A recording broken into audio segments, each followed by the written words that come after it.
Welcome back, YouTubers, to another WWE Smackdown review on this Friday evening with us, the British Fist. Go, Jim. As we do our signature hand pose, guys, if you want to support us at home, that's how you do it. I am Mr. Parkin. This guy sitting next to me, continually doing the British Fist signal, is NJ. What's up? And is it true, NJ, that you are a British Fist mark? Very much indeed. They are very great people. I'm a Mr. Parkin mark. And I love the British Fist two-time guys too. But make sure you guys subscribe up above, like this video, and comment your thoughts on this Smackdown down in the comment section below. Make sure you contact us in the links in the description box below. Continuing to botch like John Laurinaitis. Thank God we didn't get him on this show. He's only on Raw. But we get to Smackdown today. This is the second to last show going into the TLC pay-per-view, and today we had tables, ladders and chairs set up by the ring. I do like how WWE do this before the pay-per-view. It's a themed way of doing it. Even though it could have been saved for next week, but again, they're doing it early, so there we go. 2 weeks to go, so they might as well get some themed hype going already. We start the show off with Booker T coming down the ramp. Well, we didn't see it, but we didn't see Rhodes attack him, but apparently Rhodes attacked Booker T, and then we see a little clip of him attacking him before the show. Again, I do like the way SmackDown are opening their shows a lot differently now. It's not just one same old promo segment. They're using different ways to open the show, and that is good. That's a nice way of starting the show off. It's just something different. Well, with this opener, I quite liked. Again, you have Booker T coming down to the announce table. Maybe he should have already been there, but then you have Cody Rhodes attacking him. It was interesting. It's made Cody Rhodes show his heel side. So I thought it was a good opener. And you know, as a Cody Rhodes mark #1, I was absolutely loving this segment. You had Cody Rhodes coming out saying that he could do a better job on commentary than Booker T, and he'll be joining the commentary team. And I was like, oh my god, oh my god, oh my god, I'm going to have a Cody Rhodes orgasm. Well, him on the announce table, it was interesting because I was thinking, oh, he could do whatever he wants now. He could say what he wants, interfere in any match. Just gives you something different. Gives you unknown what's going to happen. So I thought it was good. And then we have the return of Lillian Garcia, yes, who is still looking as hot as ever, isn't she? Yeah. And all of a sudden, she gets interrupted by Cody Rhodes, who says that no one cares that she's back. And who's going to fill this commentary position? It's going to be Cody Rhodes. And my God, I absolutely love this opening segment. You featured Cody Rhodes. You got some great heel heat on him as well by interrupting Lillian Garcia. It's also good to see Lillian Garcia back, and it allowed the segment to move on to the next match too very well. It flowed quite nicely. I liked it. Yeah, it's definitely a good way to open SmackDown this week.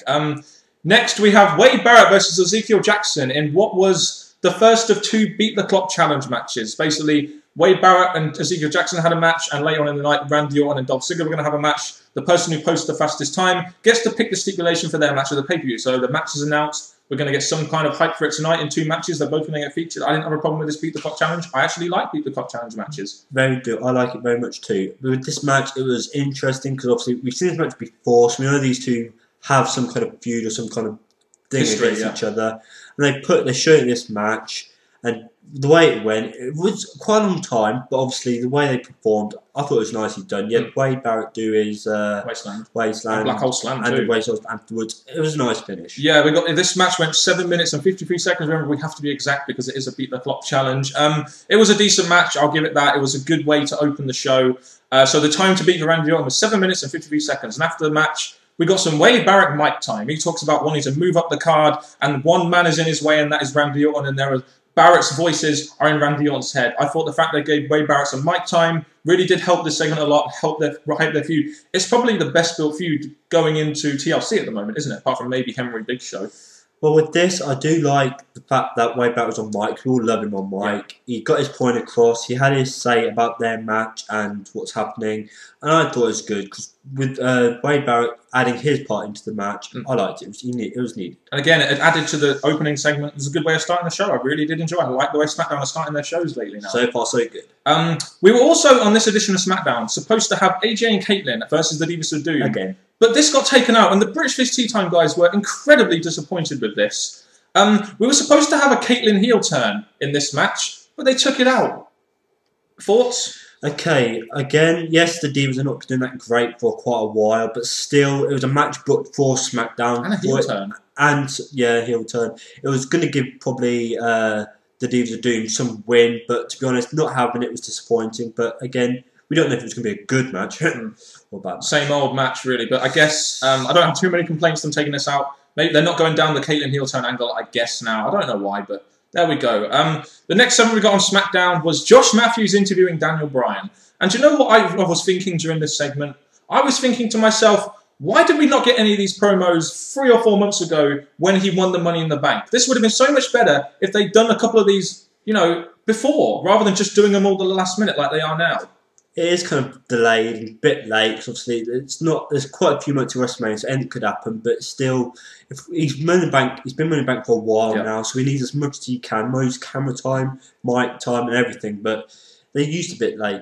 He does need build, doesn't he? I mean, we've said this in before videos. He's not ready to be a main eventer yet, and he does need a lot of build. This is kind of helping, though. You had Brian talking about, you know, being disappointed after his title match, even though he has Money in the Bank, he can cash it in whenever he likes. Oh God, shut up! Yeah. Stop interrupting me, Michael Cole. Then you had Michael Cole interrupting him on the mic, calling him a loser, and these two have had very good interaction. But I just wish that Cole would stop burying Daniel Bryan. I really do. It's not helping him. But he's a hypocrite. Oh, whatever, NJ, you're a hypocrite. He's a loser. Yes, and then Bryan goes to attack Michael Cole, shows some real intensity, which I liked about Daniel Bryan. And then Cody Rhodes attacked Daniel Bryan after he tried to go after Michael Cole, and this set up a match between them later. So overall, I did think this was a good segment, not just for Daniel Bryan, but also featuring Cody Rhodes again was good. Well, taking away the Divas match, having this as a follow-on, it was good. It added more to Smackdown, added more to later tonight, and again, I thought it was effective because it gave the whole heel heat for Cody Rhodes and the face mic time for Daniel Bryan. Yeah, and the Divas match that was never now because we're not going to see it. After this segment, we had Zack Ryder versus Heath Slater. This was essentially a jobber match to get Zack Ryder on TV. They're going to be doing Ziggler and Ryder at the pay-per-view when that got announced tonight. Even though we saw no interaction between these two, I guess this is a typical jobber match. I don't mind jobber matches just to make Zack Ryder look strong going into the pay-per-view in 1.5 minutes.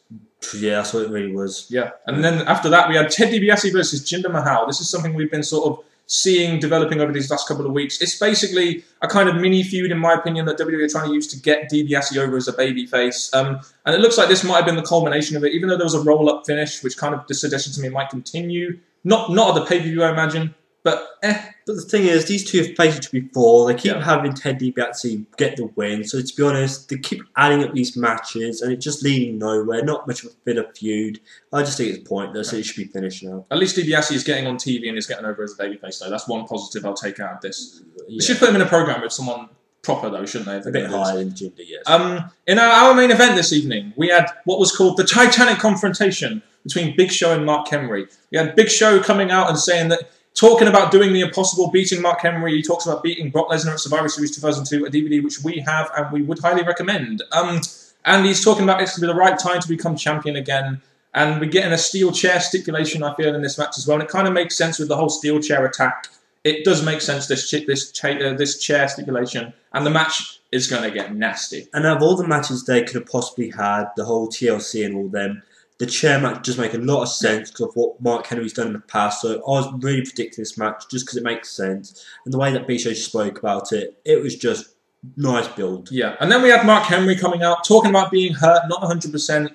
And I think me and you both had a couple of issues with what he was saying here. Very much. Because he comes out and he asks for courtesy. And I'm saying, why is Mark Henry making Show promise not to put his hands on him? I'm like, you're supposed to be this really dominant heel. I'm not sure why they're doing this. I know he's not 100%, but we want to be seeing Mark Henry. He got over as a dominant heel, and now he's kind of doing this. And it kind of makes me think, are they turning him babyface at some point? In the past couple of weeks or months, I'll say, Mark Henry's built this huge monster. Everyone's been not afraid of him, but think, yes, you're the champion. You're hard to beat. You're a monster and all that. It was really nicely built. Then he comes out to Big Show. Big Show, who he hasn't actually beat yet. And I'm just thinking, the way you speak to him really takes away your character. Hopefully at the pay-per-view you can build back up. I'm still, however, even though Henry's character is going a little bit awkward in my opinion, this segment was still decent and hyping up the match. They go at it in the ring for a little bit, and then Big Show hits Mark Henry with the chair, kind of teasing that chair stipulation. So I'm not going to go and say this is a bad segment. I just think they could have done something better with Mark Henry's character in this segment. Overall, decent. Well, again, if we took away what Mark Henry was saying and had him say a bit more dominantly, I would give it a thumbs up. So I'm going to give it an okay. Okay then. Sheamus versus Otunga. This is essentially a kind of another filler match, wasn't it? I mean, Sheamus isn't in a program at the moment, which kind of annoys me because he's he's probably SmackDown's biggest babyface apart from Randy Orton, and he's not in a program with someone. Does that not strike you as weird. Well, with Sheamus, again, I'm kind of glad he's finished with Christian, but he needs something else now to build up towards the main event, or towards, I know they're going to probably build up after TLC towards the Royal Rumble, but now it looks like he's got nothing going for him. Yes, we have Hornswoggle as the special guest announcer, because now we can talk. Why? Fuck off with the Hornswoggle stuff. So Sheamus is facing a jobber in Otunga, and he wins in 3 minutes. I just wish they put him in a program rather than having on filler, because I really think that's halting his steam a little bit, in my opinion. Yeah, but now we look at Otunga's face, Randy Orton, now Sheamus, and to be honest, what they can do next? Otunga is not a wrestler anymore, or shouldn't be anymore. No. But to be honest, this was just filler, and I'm just thinking this match made Sheamus look strong. Yeah, he needs to be booked on TLC, in my opinion. They're going to really continue his push. Big wins at pay-per-views, this is the thing the guy really needs, and has had. He just needs to carry on that momentum going into Royal Rumble. And here is your winner, the Great White, Sheamus. Exactly, even though you had a midget talking about it. Daniel Bryan versus Cody Rhodes is our next match. This was developed on earlier on in the night. This match got a decent amount of time, 6 minutes. Rhodes continually goes after the ribs, which is what we missed on the Raw episode, where Alberto Del Rio beat Daniel Bryan in 2 minutes. This is the kind of thing that should have been done, in my opinion, and it would have made it a bit more believable if Daniel Bryan had to job. But in this case, he didn't, because there was a DQ, and I kind of like the way they did that. The match itself was going all right. You had Daniel Bryan showing his strength. Even though he was hurt and he went to the top rope, he took everything that was coming to him. He took risk. I like that. Showed his character somehow getting somewhere.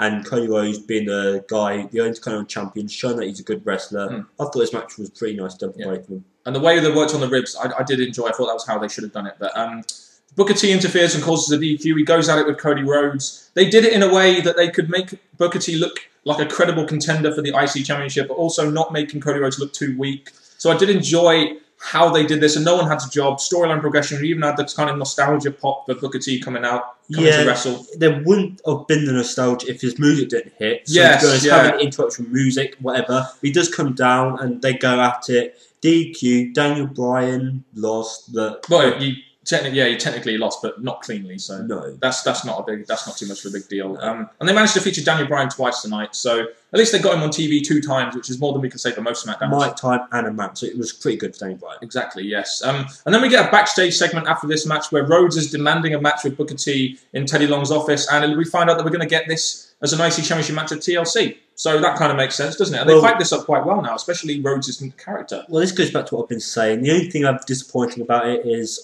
I'm in a more contender mark. You know, I love them. So Booker T, just because he got splashed with water, now attacking Cody, he gets a match. But okay, go for it, whatever. At least it's an IC title match at a pay-per-view, which Cody Rhodes couldn't get put over by a legend, which is why I like it. And then we also get the announcement that Ziggler's going to face Ryder for the US title.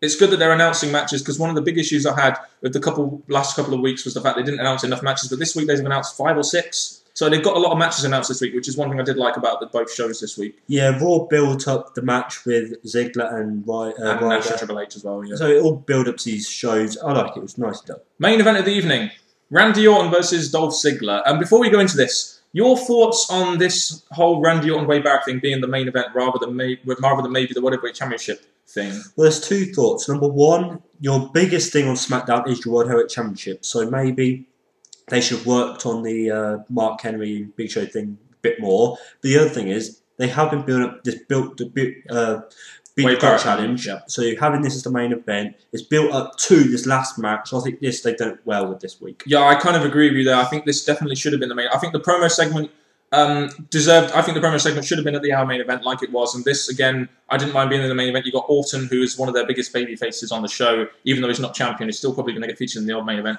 And you got Dolph Ziggler in there as well, and it's nice to see him featured on SmackDown in the main event, being the US champion, even though he lost.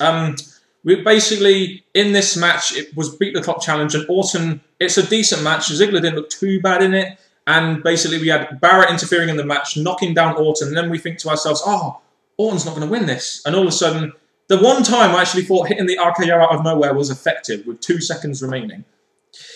The way I look at this, Barrett, I've complained about this before. He comes into the match, does a push, runs away, and then I'm thinking, oh, you should have stayed behind to make sure you get the job done. Yeah. But after the stupid RKO and the 1, 2, 3, oh, I won, yes, they have Barrett come down and take down Orton.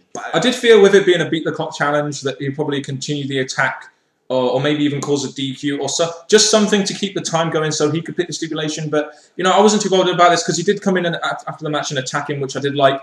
Got on the mic as well, talking about, you know, that he's going to give him a suggestion to what the match is going to be and takes him outside. And we have the whole tease that he's going to put him through a table. So we have the sort of announcement that it's going to be a tables match.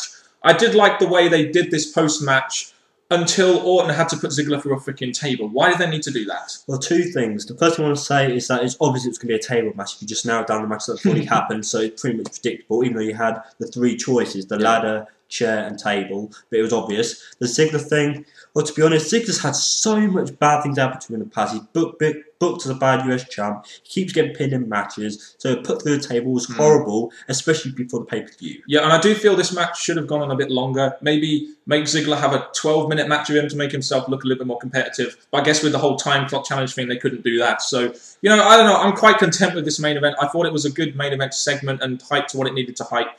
No Ziggler Ryder interaction tonight. Maybe they'll save that for Raw, I guess. I don't understand why Orton had to put Ziggler for a freaking table, though. That's just that was him putting his statement towards Barrett, but it's still you don't to our US champ, exactly. Which was horrible.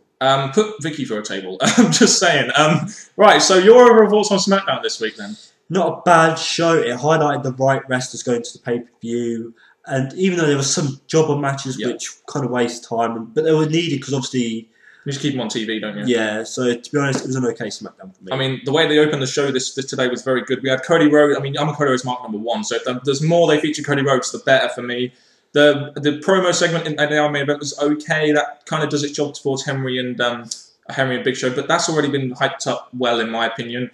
The Orton Ziggler match main event was good, apart from the ending, which I thought maybe cut it a little bit. But the whole time clock challenge thing was something new for SmackDown. And they gave Barrett mic time twice, which was good because it's building up him towards the main event, towards Orton, and Orton has his final say at the end. So it was a good SmackDown, and it highlighted the right things it needed to highlight, despite the fact that guys like Sheamus was in a filler match, which I kind of really think they should have a program for him at the moment. But, you know, overall, it was a good show. It did have a good flow, despite the jobber matches in there, which maybe felt a little bit pointless at some points. I'm going to give this SmackDown a BB-. I thought it was a decent show, nothing special, but it was still a good show with some new stuff, and it had good pay-per-view, like 3 matches announced tonight. Because it highlighted the right wrestlers, because it gave us a TLC feeling, I'm going to give it a B-. Okay, fair enough then. So you've heard the opinions on SmackDown from us, the British Fist. Get your thoughts on this episode of SmackDown down in the comment section below, and we will both respond to you as quickly as we can. Now to hand you over to how we like to end the show. SmackDown, SmackDown, SmackDown, SmackDown, SmackDown, the British Fist, Mr. Parkin and NJ. Goodbye.